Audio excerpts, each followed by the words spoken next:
The Free Republic of Liberland is a sovereign state located on the western banks of the Danube River between Croatia and Serbia. It was founded on April 13th, 2015 by Czech politician and libertarian activist Vít, and I'm going to screw this last name up, Jelika, I think is how you pronounce it. Liberland's motto is live and let live. Her anthem is titled Free and Fair. Similar to Liechtenstein, Hong Kong, Singapore, or even New Hampshire's own Free State Project, which I've brought up a number of times on the podcast, Liberland is seen by the modern libertarian movement as a potential region of interest for the advancement of the ideas of liberty, both as a proven grounds for our ideas and principles and as a possible landing spot for those who hold to the philosophy. Today, my guest is Joey Langenbrunner.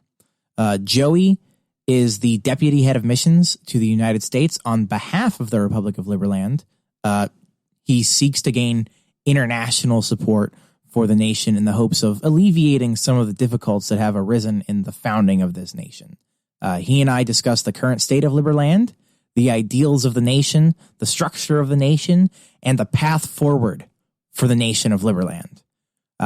Welcome, Think Liberty listeners, to episode 8 of Tales from the Shire. I hope you enjoy. All right, hello, Think Liberty listeners. Today I have a very special guest with me. I've got Joey Langenbrunner, who is the deputy head of missions to the United States for the Free Republic of Liberland. Joey, how are you doing tonight? Oh, I'm doing fantastic, and thank you so much for putting me on your show here. Yeah. Can you give me a bit of an introduction to yourself? Tell me a little bit about what you do for Liberland and all of that. All of that.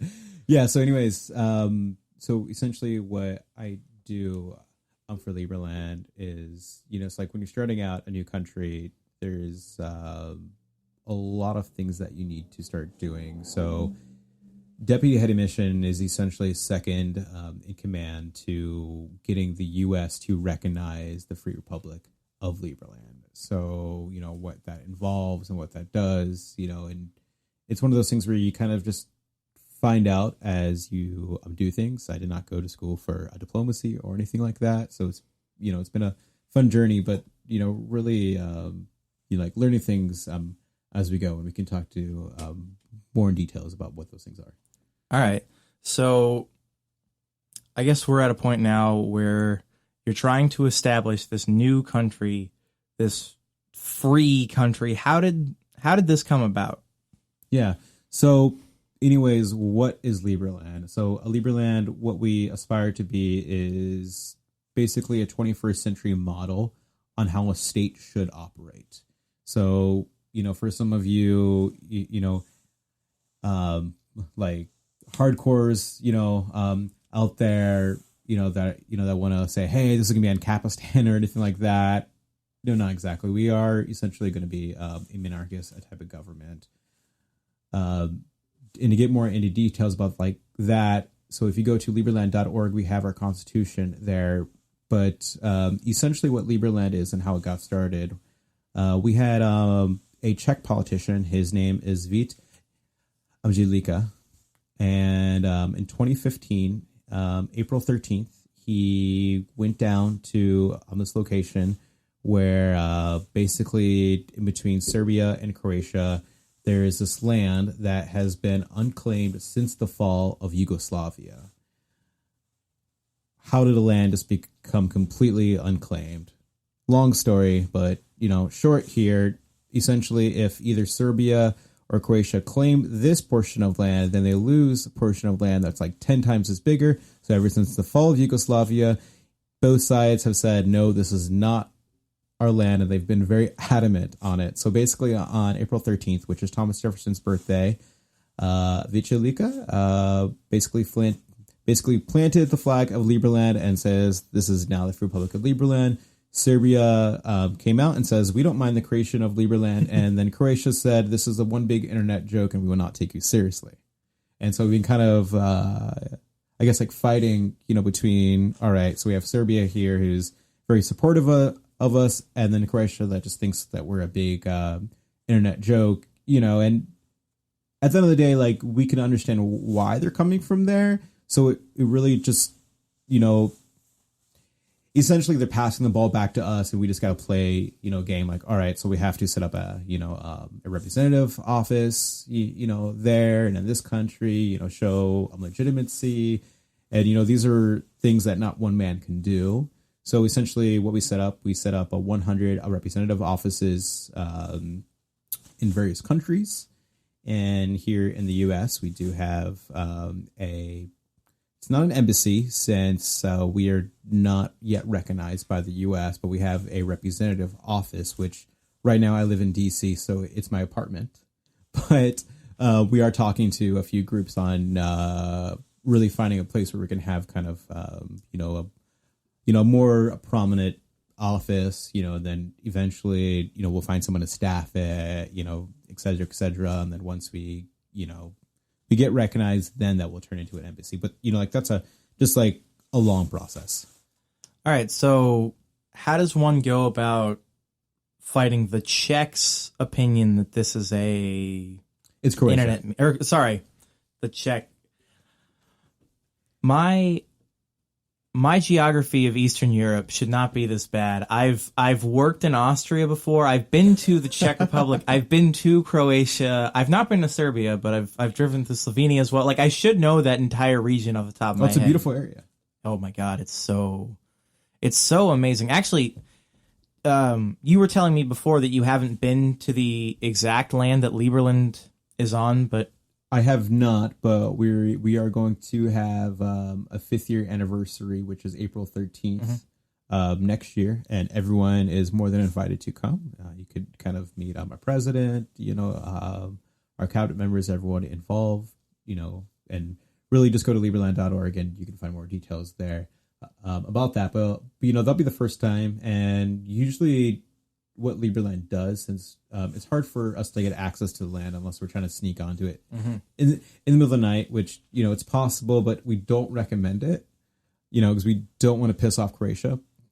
And I mean, and really at the end of the day, Croatia is really defending our land for us, you know, in case, you know, some other country or some other organization tries to claim the land. So we're very thankful for Croatia in that aspect. But essentially, if you want to come and visit the land for our anniversary, what we'll do is that we will all meet up in the town of Apatin in Serbia, and we will get onto the Bitcoin Freedom boat, and we will go north up the Danube, and we will have cocktails and hang out right in front of the land.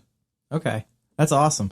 So I guess if you've spoken to anyone who has been there about, like, the natural beauty of that particular area, because I know I've never been to Serbia, but I've been to Croatia, and I do know the national parks and stuff, and just the forests in general in Croatia, they're absolutely gorgeous. Like, oh yeah, no, yeah. I've definitely seen pictures. I've definitely studied the map, you know, and looked at different videos and whatnot. And to be clear, where Liberland is, you know, it's just all forest. You know, and if the Danube River floods a little bit, you know, it can get a little swampy. So, you know, we want to become, you know, like America Junior, really pushing off, you know, seeing what America did right and what America did wrong. So essentially, you know, Liberland is going to be a little bit swampy. DC is also a little swampy. So, you know. Perfect. That's maybe not the best part of the United States to copy, but it works out. So what are some of the challenges around dealing with the Croatian government and their insistence that this is just like a dumb internet thing? So if you're a politician and you say something saying, hey, this is a big internet joke, the worst thing for you to do is go back on that. You know, especially when it comes to nationalism and things like that. Like, oh, hey guys, that thing I said it was an internet joke. Just kidding. You know, they actually turned out to be a legitimate government and we're not recognized as them. That's not going to be very favorable, you know, to Croats. So what we need to do is just do the best job we can to show legitimacy. And we do have some support when it comes to politicians in Croatia.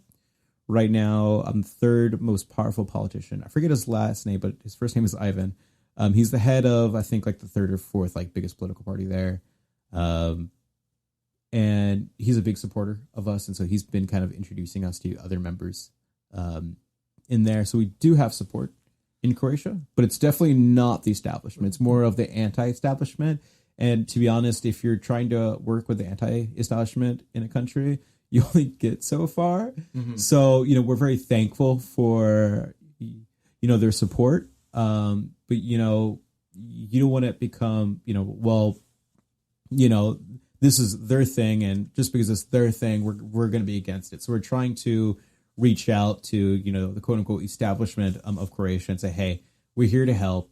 How can we help? How can we, help bring economic activity to this area, which, to be fair, it's one of the poorest regions of Europe because, there's really no natural resources there. Some of the areas, still have mines from, the war. It's just, you can still see like bullet holes in the surrounding areas. And to be clear, there are no mines or like any old mines or anything like that on Liberland on territory. We made sure that is clear. But, there's, just, the fall of Yugoslavia was, it was still pretty recent. Yeah, it was still 1991, but like that's still recent in most people's lives. For the young people, not so much. But, your, average dad or mom, or grandpa, grandma, in Croatia, working the farms and kind of in that area, it's very fresh, and having to deal with another country and change and stuff like that is really tough. So, and we can go all day, hey, this will be benefits, that. So like trying to work up that argument is just a very difficult and delicate process. So even though Serbia is a huge fan of ours, they cannot come out and publicly say, hey, the Free Republic of Liberland is a legitimate country, because that would upset Croatia so much, and you don't want to get into another war into that area. So it's just very fragile. So you said you have the one politician in Croatia. How much, and maybe you don't know this, but how much support do you think you have from the local citizens of Croatia or the local citizens of Serbia? Liberland what? So, that's kind of the stage that we're at right now. They really just don't know about us. And so, if their local politicians say, oh, these guys are, they're bad, or kind of what Croatia is saying is that we're some kind of like Serbian plot. So they're probably going to, oh, you guys are some like Serbian plot. You guys are crazy, and that's kind of what the thought process is if you're thinking about the average Joe. So what we need to do is show, hey, we could bring jobs and, economic growth to that area. And how do you get that message across to people? Sometimes the best idea is showing examples, I'm like Monaco. So, really like the land around Monaco, its land value increased like ridiculously amount. So in those poor areas of Croatia and Serbia, if Liberland is able to establish that land around there is going to become, it's going to be very pricey. Right. Okay. So what's the next step for Liberland? Like, so after you get Croatia to stop being as oppressive in defending this Serbian border as they claim, what's the next step for you guys as far as developing the society of Liberland? Yeah, so I don't have a really clear answer for that yet, because right now what we're focused on is getting a recognition. To be fair, we did our an architecture kind of competition, and if you go to our website, you can kind of see what different examples of what Liberland might look like. So that can kind of give you an idea. So like, we don't want it to just be a bunch of tall skyscrapers, like Hong Kong is. We want to do something a little bit different. We want to be a little bit more imaginative. So really what the answer ends up being, I'm really not sure, but we're going to do something different. Awesome. Perfect. But I didn't necessarily mean like, what does the architecture look like? I'm just like, how do you go about freeing up the space that is Liberland for whatever developments occur on it? Do you know of that or? Yeah. So like, do you mean as in how are we going to build, or if you kind of like re-clarify the question? Well, so, I mean, who ultimately makes the decisions that goes into what's going to get built there? Who's going to live there? Is it going to be, yeah, I mean, that. So right now I do not have a clear answer for you, but, some ideas that, because, so we get this question a lot, like, hey, are we going to be able to buy property there? Is really the correct, right? Okay. Yeah. That's a good question. So right now, I think we might have a model how Singapore does it. Okay. And the way that Singapore does it is that the government of Singapore owns the land, but they'll lease out, like this area for, 100 years or so. And here's the reasoning why that we're going to do that. So the land, we're not going to have that much land. It's about 7 square kilometers. That's going to be the only thing that our government is really going to own. So I know some of you, out there, are going to be like, oh no. But essentially what we're doing, so we have our national currency, which is called the merit. And we're going to have 700 million merits that are going to essentially be backed by the land.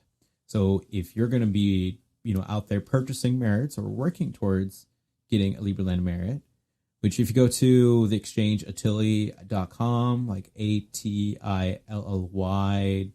something like that, you can actually buy Liberland merits there now. But essentially, the more merits you own, then essentially the more shares you own. So it's not like the government as an entity is going to own all the land. Mm-hmm. It's more or less the citizens who take their wealth, their hard-earned wealth, and give it to Liberland. Then they're going to be essentially owning part of Liberland, which is very different than any other country. This is very cool. This sounds very Georgist in philosophy. Are you familiar with that at all? Or? Oh, man. I am. So it's not. And here's why it is. If you do not want to pay any taxes at all, you don't have to pay any taxes. Once you are a citizen, which, if you're, if you want to become a citizen, and there's going to be some upfront, cost to that. For me, I'm not very wealthy, so I've been working my butt off, and I earn enough merits to become a citizen. Right now, that's 5,000 merits, which right now, one merit is essentially to $1. So if you want to become a citizen, that's $5,000. Okay. If you're thinking about any other, I guess like citizenship investment program, the cheapest that you got out there, other than Liberland right now, is the island country of Dominica for $100,000. So, which that's cheap. If you're thinking about like an island country like Malta, where you have to pay, 1.1 million to become a citizen. So, but since there's going to be a cap on how many merits there are, and you need 5,000 merits, once we get established, the value of the merits will have a deflation rate, just like Bitcoin. So essentially, if you want to become a citizen, that cost will go up over time. So if you get on early, and if you help us out, just like anything, then you will get rewarded. Yeah. But once you become a citizen, you don't have to pay anything else. Okay. Nothing.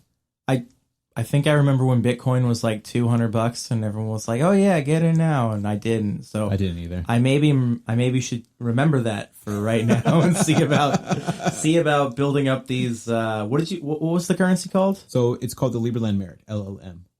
All right, I'll have to look into that. So if you basically show your merit or you bring merit to Liberland, you paid in merits. So how does one earn those right now? Is it something that you buy or work for it? Or? Yeah, I mean, for some people who have money but they don't have time, you just get $5,000, and some people have done that. Me, I don't have that kind of money just to throw around. Most people don't.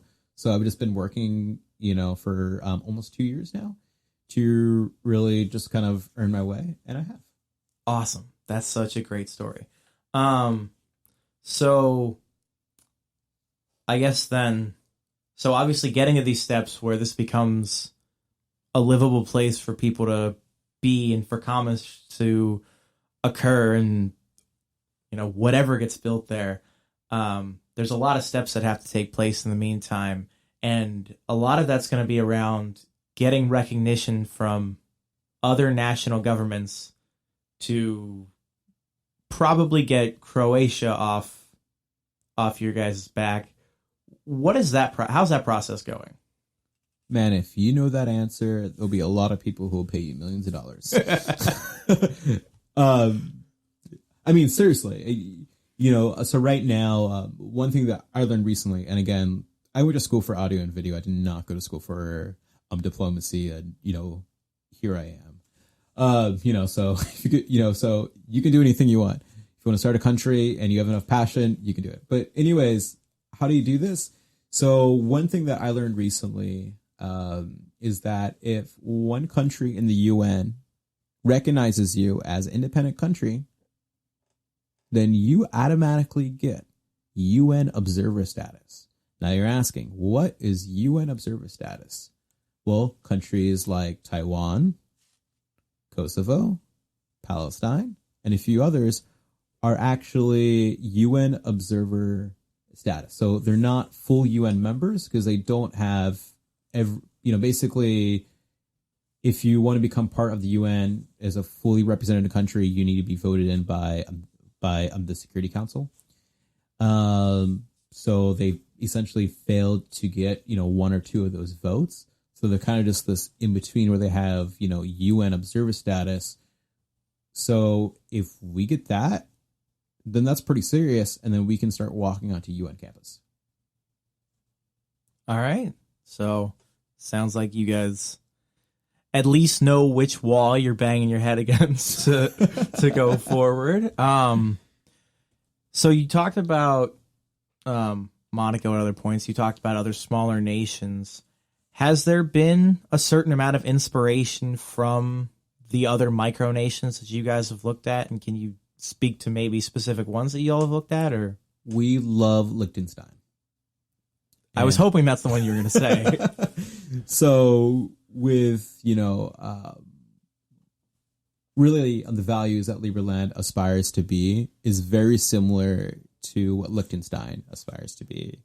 And Monaco, as well, but definitely Liechtenstein. And the prince himself, he said that he would love to recognize Liberland, but he just wants to see us, get a little bit further.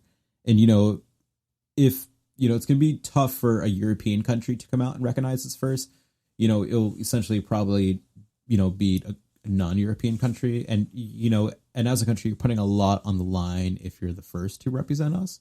So, that's essentially what the Prince of Liechtenstein said. So we just have to, keep working for it and really deserve it, which is totally fair, right? Yeah, no, that's absolutely fair. Yeah, I think that's all really good answers. I think this seems like a pretty decent place to wrap up. Is there anything else that you want to leave my listeners with? Yeah, sure. So go to liberland.org. There's an application process. Please fill that out. There's one important question on there. And that question asks if you are a communist or if you are a fascist or if you are a religious extremist. If you click one of those on that application process, you will be denied. That's all right. If you're not, then, again, we have about 600,000 applications. So it's really tough for us to get through. So probably some of your listeners probably have already applied years ago. So really the best way to really become a citizen is to really get involved. And if you want to get involved, you can email me directly at usa@gov.ll.land.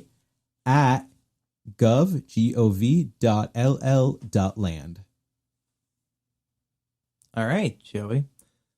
Thank you very much for coming on. Yeah, no problem, AJ. All right, that was episode 8 of Tales from the Shire. I hope you all enjoyed that. I hope you enjoyed learning about the nation of Liberland. I hope you all enjoyed learning a little bit about the difficulties in starting your own libertarian nation, as it were. I hope maybe some of you were inspired to look into maybe becoming a citizen and maybe helping out Liberland. As always, thank you all for all the support that you give my show and the Think Liberty Network. You can find us on all major social media sites just by searching Think Liberty, and you can find us on Patreon the exact same way. Over the next couple weeks, I might not be consistent with getting things out on time. I may miss a week or two here coming up. I'm moving shortly, and I have some other obligations for the local state party that have come up, and that may take away some time, but I'm going to get back to you as quickly as I can, and I hope that I'm not going to miss any weeks, but it might happen. Stay tuned. Please share this podcast with all your friends and family on all the different social media sites that you can. It helps a lot. Thank you all.